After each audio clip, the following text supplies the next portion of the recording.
In the theater of modern leadership, a paradox unfolds. What is often heralded as guidance and strength is in truth a veiled form of domination. Carl Jung's insights into the human psyche reveal that the archetype of the true leader is not one who imposes will upon others, but one who has achieved individuation, a harmonious integration of the conscious and unconscious, the masculine and feminine within. Yet, contemporary leadership frequently neglects this balance, favoring control over connection. Jung observed that when leaders are disconnected from their inner selves, they project their unacknowledged shadows onto those they lead, mistaking authority for authenticity.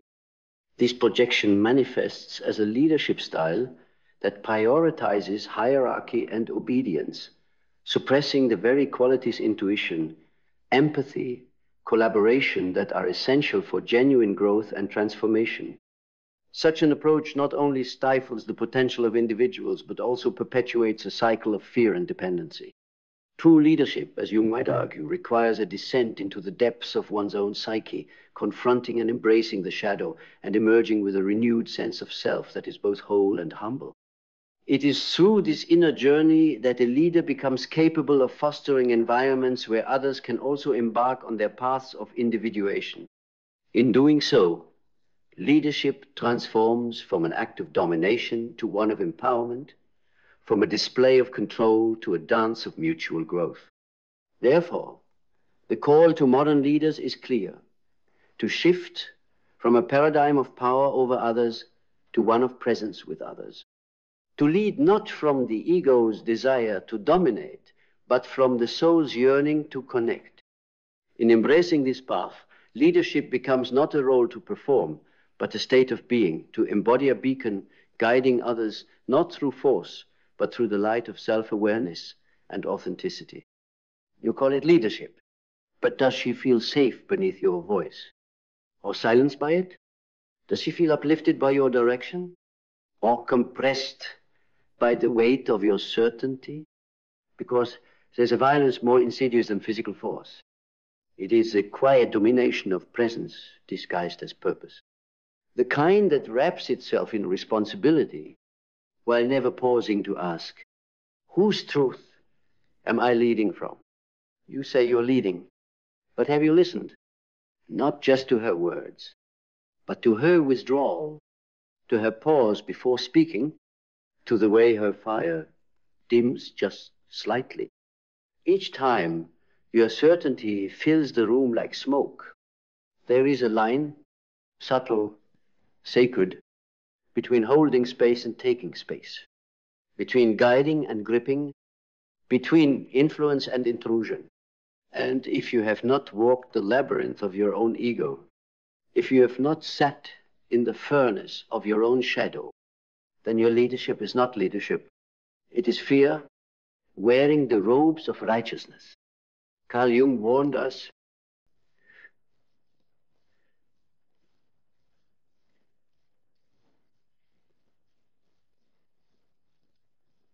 the privilege is to become who you truly are. But how can you lead anyone if you have not yet found yourself? How can you offer vision if you are still haunted by the need to be obeyed? True leadership is not a script. It's not a position. It's not a crown earned by accolades or status. It is a frequency, a resonance of someone who has gone to war with his own illusions and emerged with nothing left to prove. You call it leadership, but until your presence liberates, instead of confines, you are still leading from the wound, not the soul. And the wound, when left unseen, becomes the architect of control. It whispers to you, if you don't direct her, she will drift. If you don't decide, she will destroy. If you don't dominate, you will disappear. That's not leadership. That's ego in panic. That's the inner child posing as the patriarch. That's fear dressed in the armor of masculinity, calling itself protector, but hiding the truth. It does not trust the feminine. And if you do not trust her, if you do not trust her chaos, her wisdom, her intuition, her way of knowing, then what you call leadership is nothing more than colonialism of the soul. You do not lead a woman. You lead yourself in her presence. You lead your nervous system to remain calm. When she is fire, you lead your voice to soften when she tests the edge of your conviction. You lead your attention back to her when your mind wants to escape into logic, power, and plans. And when she sees you do that again and again, without fanfare, without needing to be thanked or followed, she begins to trust something deeper than direction. She trusts your devotion, not to her as an idea, not to the role of protector or guide, but to truth, to reality, to the wild, sacred unfolding of life in its rawest form. And she begins to relax, not into your control, but into your clarity. She doesn't want your dominance. She wants your discipline, the kind that says, I have mastered myself enough to not need to master you. And that is where true leadership begins. Not when you bend her to your frame, but when your frame is strong enough to hold her freedom. Not when she conforms to your vision, but when she flourishes within it. Not when you dictate her path, but when you walk beside her as she finds her own. Because the strongest leader is the one who no longer needs to lead. He simply is, fully, firmly, silently rooted in something deeper than hierarchy or control, rooted in presence. And presence is not passive. It is the fiercest form of love, the most courageous form of strength. Presence says, you are free to disagree. You are free to feel. You are free to outgrow me. And I will not use my power to keep you small. She calls it domination, because she's felt what domination feels like. The sharpness of it, the tightening, the way it turns rooms into courts and conversations into verdicts. But when you become present, when you become here, without the impulse to correct or contain, something radical happens. She no longer resists. She relaxes. Not because you took charge, but because you stopped gripping. That's the paradox. The less you need to lead her, the more she'll follow you. Not out of obedience, but out of resonance, because resonance is the language of the soul. And when your leadership resonates with her essence, not her ego, when your presence vibrates on the frequency of her truth, not her fear, she doesn't follow because she should. She follows because she feels. She feels safer in your presence than she does in her walls. She feels more seen in your silence than in the words of 1,000 false lovers. She feels more powerful in your gaze than she does in any room she ever tried to dominate. Because you didn't lead her into submission. You led her into remembrance. You reminded her what it means to trust again, to soften, to let go of the armor she wore, to survive a world of men who confused control with care. You reminded her that true masculinity doesn't suppress the feminine. It shelters it, not like a prison, like a grove, a wild forest where she can dance, weep, scream, and bloom without ever asking, am I too much? Because you became the man who could hold all of her, not with dominance, with devotion. And that is where everything changes. That is where leadership ends and legacy begins. A legacy not built on obedience, but on awakening, not on systems, but on souls, not on fear, but on freedom. And that freedom, it begins with you, leading not from the top, but from the truth. And the truth is this: you were never called to lead from power. You were called to lead from presence, from the quiet knowing that says, I am enough, even when I am not obeyed, even when I am not agreed with, even when I am not followed. Because your leadership is no longer a performance. It is a practice, a presence, a pulse. And in that pulse, she feels the safety she has searched for her entire life. Not safety from harm, but safety to expand, to unfold, to erupt in her fullness without fear of being punished. For the brilliance of her being, you don't demand her submission.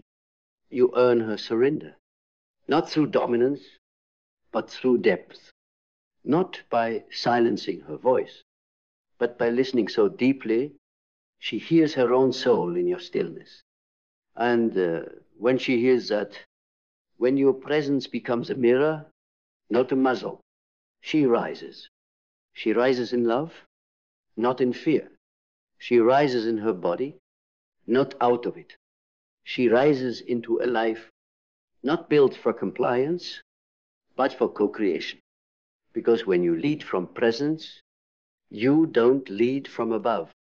You lead from within. And in that sacred inner stillness, she meets the version of you were always becoming, the one who no longer needs to control her because he has finally claimed himself.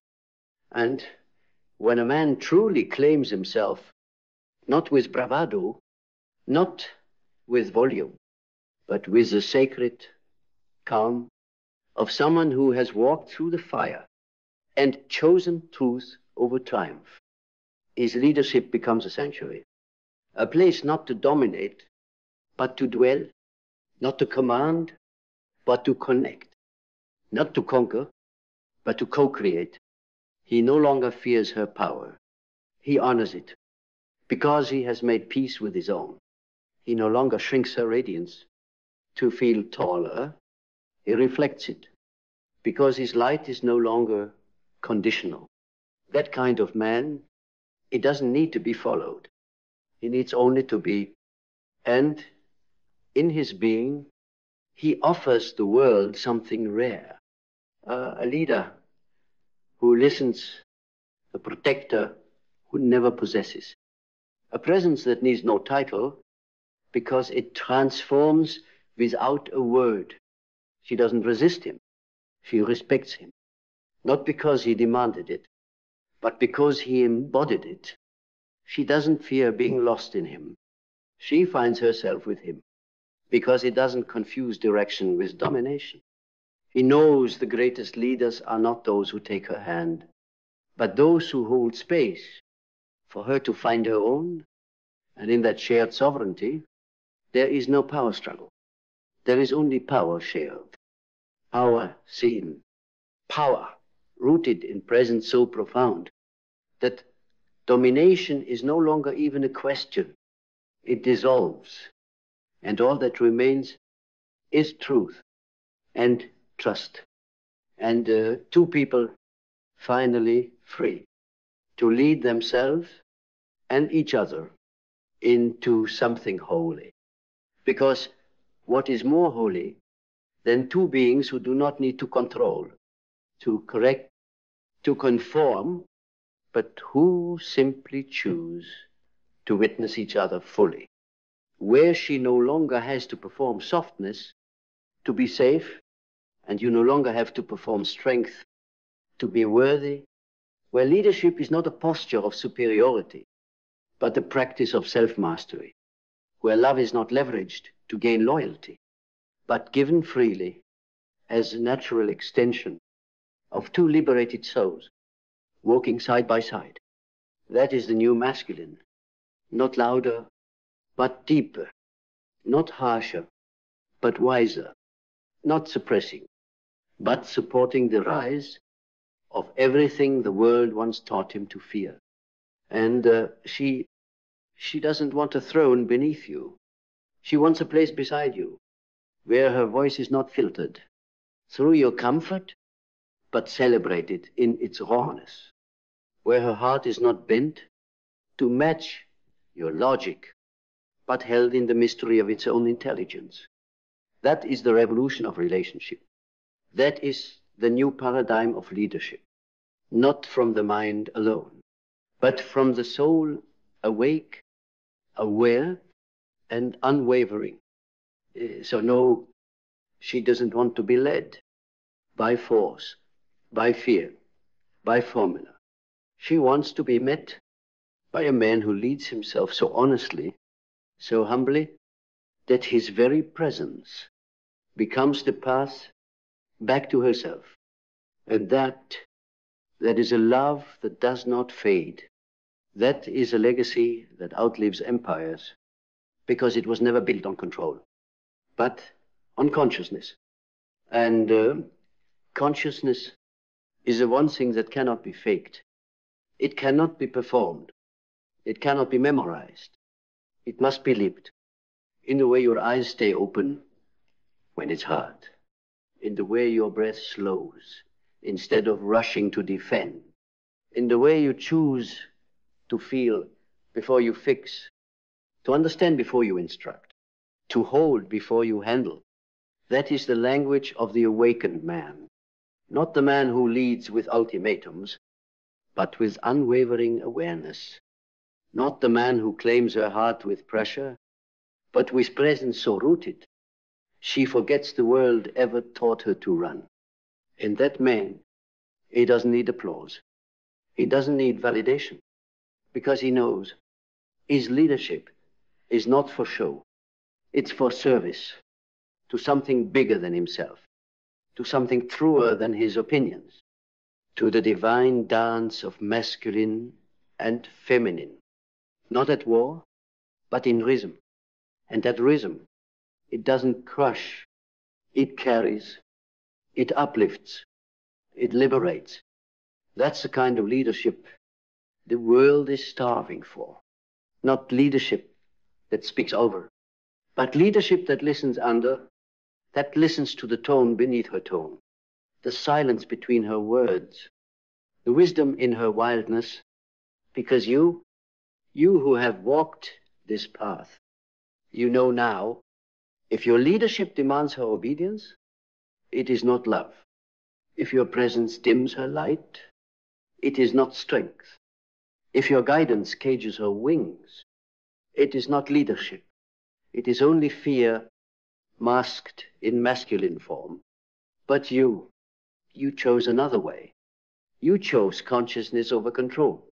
And because of that, she rises. And when she rises, not in rebellion, not in resistance, but in reverence, you begin to understand the depth of what you've done.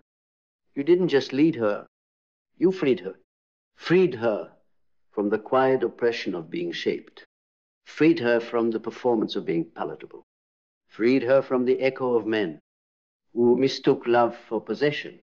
And in doing so, you freed yourself from the false weight of needing to know everything, from the exhausting performance of invincibility, from the illusion that leadership requires control instead of courage.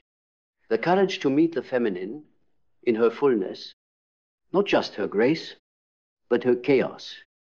The courage to stay when it's inconvenient, to soften when it would be easier to dominate, to remain rooted when everything in your body wants to retreat into certainty. That's the kind of leadership that doesn't just touch lives. It transforms them, because she no longer fears you. She no longer doubts herself around you. She no longer shrinks to stay close. She expands, because your presence is not a ceiling, it's a sky. And now she flies, not away from you, but with you. And the sky is endless, because in the end, this was never about being in charge. It was about being in truth, about being the kind of man who could walk beside a storm and not need to silence it, who could see fire in her eyes and not extinguish it out of fear, but warm his hands by it honor it, fuel it. She doesn't want to be handled. She wants to be held, not in control, but in consciousness, not by someone who tells her what to do, but by someone who shows her what it means to lead yourself so completely that no one around you feels owned, only safe. And when that safety becomes your signature, when your presence no longer overpowers, but invites, then she follows. Not because she must, but because she trusts. And that trust, it's not won through titles. It's earned through truth, through tenderness, through time. You call it leadership. But now you live it, not from your mouth, from your being. And because of that, she breathes deeper around you. She dreams louder beside you. She dares to be fully her, not in rebellion, but in response to the rare sacred power of a man who no longer needs to dominate, to be divine. That's not just leadership, that's liberation. And that is the legacy you were born to leave. So let the world keep defining leadership by metrics, by followers, by influence, by control. Let them chase obedience. Let them measure worth in how loud a room falls silent when a man enters. But you know now, true leadership isn't about the silence you command. It's about the freedom you create. It's about whether those around you rise into their own truth or shrink beneath the weight of yours. It's not about being right. It's about being real. Not about having all the answers, but asking the questions that matter, the ones that burn through illusion, that tear away the masks, that call out the gold hidden beneath someone's pain. You are not here to be worshipped. You are here to witness, to bear holy, grounded, unshakable witness to the people around you, especially her, to say with your eyes, your breath, your stillness, I will not shape you. I will not shrink you. I will not lead you away from yourself, just to feel like a man. You've seen the truth. You've lived the difference. You know now, she doesn't need your dominance. She needs your depth. She doesn't need you to lead her. She needs you to lead you so powerfully, so honestly, so consciously, that your presence becomes a lighthouse, not a leash. And when you do, she won't just follow. She'll rise with you, beside you, because of you. And that is what you were born for. Born not to tower over, but to stand beside. Born not to dictate, but to demonstrate. Born not to lead with force, but with faith. Faith that she is whole. Faith that you are enough. Faith that the dance between you is not a battle of wills, but a union of awakened ones. And this is the mark of a truly sovereign man. He no longer fears her strength. He welcomes it. He no longer competes with her truth. He amplifies it. He no longer controls to feel secure. He connects to become free. Because real leadership isn't about who walks behind you. It's about who walks beside you, freely, fully, fiercely. So let this be your legacy.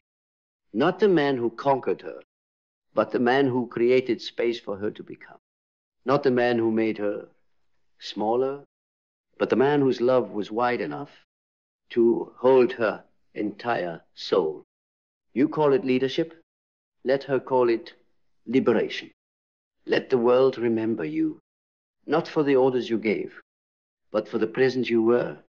The kind of presence that didn't need to dominate, to be divine. The kind of leadership that didn't need to be followed, to be felt.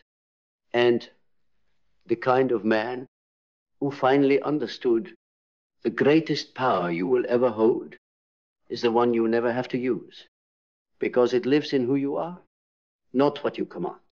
And so you stand here now, not as the man who leads for approval, not as the man who commands out of fear, but as a man who became something deeper, a presence, a mirror, a storm that no longer destroys, but clears the sky. She does not follow you because you are loud.